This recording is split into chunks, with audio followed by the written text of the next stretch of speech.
We've got all new details about the layout of Galaxy's Edge over at Disneyland, and also some new details about the infamous Cantina. But we'll get into all of that up next.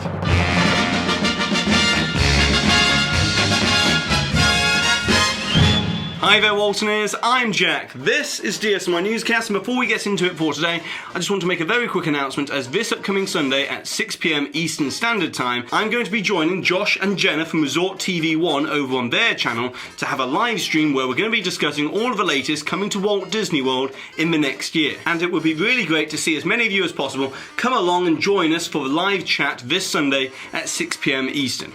But anyways, with all of that being said, now let's get into some Star Wars Galaxy's Edge news. As believe it or not, we're still around 14 months away from either one of the Star Wars Galaxy's Edges to open at either one of the Disney parks. And yet we're still slowly uncovering new details about this incredible new land with every week that goes by. So within this new land, one of the most eagerly anticipated moments for most Star Wars fans will be the opportunity to walk into an actual bustling Star Wars cantina. Just like Luke Skywalker and Obi-Wan Kenobi did out of A New Hope, and Disney are definitely going to be making this experience a reality. As we've previously reported back in January that the Cantina within Galaxy's Edge is going to be a full table service sit-down restaurant within this new land. However, since trying to get reservations for this new Cantina restaurant is probably going to be harder than getting into the Be Our Guest restaurant over at the Magic Kingdom, luckily insiders are reporting that there's going to be another component of this Cantina, as the Cantina will reportedly be split between two sections. One large area which will be for the table service sit-down restaurant, which will feature live music and a small performance area, and another for a casual quick service bar section, so that you'll be able to experience a little bit of that Cantina authenticity, just like Luke and Obi-Wan did,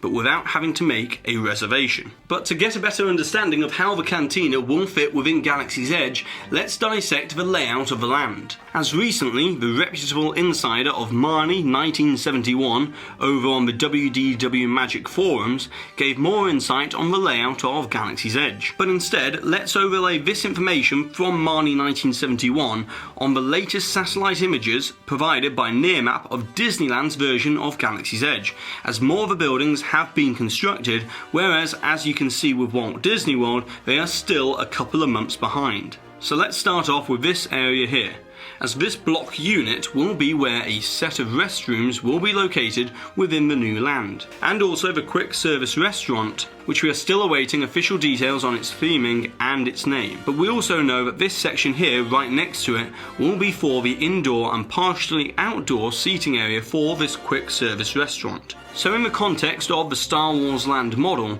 this is what this huge entrance arch leads up to within the land, with there being many different ways to walk through this area to get to the restrooms, and presumably there'll be other entrances into the quick service restaurant. And as we can see, this is the view that you will have walking up to the Falcon attraction with the quick service restaurant over on your left. Then across from the section is this massive block of conjoined buildings, which will actually be where Merchants Row is within Galaxy's Edge. Which, if you don't know, Merchants Row is going to be the shopping area that is meant to elicit the feeling of a bustling market area, which will draw a lot of inspiration from the real world Marrakesh. And lastly within the land, we've got the infamous Cantina, as this will be located directly across from the Millennium Falcon attraction, as here we can see a partially constructed building for where this predominantly table service and partly quick service restaurant experience will be within Star Wars Galaxy's Edge. However, this isn't all that's been revealed by these latest satellite images provided by Nearmap,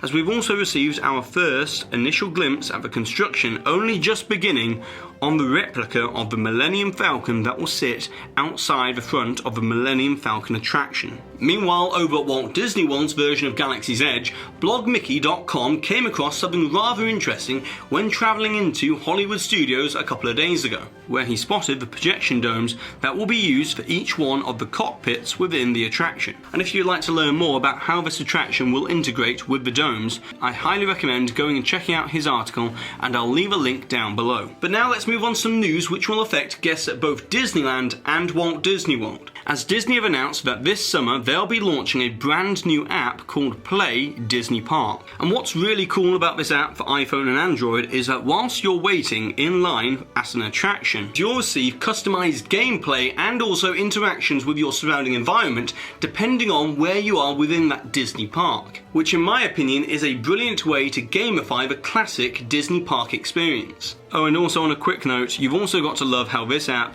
also draws on a Mary Blair inspiration for the park's map within the actual app. And lastly for today, now let's talk about the news that's looming over everything that Disney's doing over the next year and a half. As of course, I'm talking about Disney's impending acquisition of 21st Century Fox, as Deadline is now reporting that the deal between Disney and Fox will be completed by summer of 2019 at the very latest. Which means depending on when Disney decide to launch the upcoming Disney streaming platform, it's quite possible that Disney could launch with all of the Fox content catalogue as well as part of this upcoming Disney streaming service. But now, it's over to you, the Waltoniers. I would like to know, since Disney are already integrating galactic credits into Star Wars Galaxy's Edge, and also this new app for the gamified experience later this summer, how would you like to see Disney further gamify the current Disney park experience at any one of the Disney parks currently around the world? And of course, as always, don't forget to put the timestamp of where the hidden Mickey appeared somewhere within this video, along with your suggestion or your comment to be in with a chance to win a DSNY Newscast pin. And congratulations to Rich for winning with this suggestion from a previous video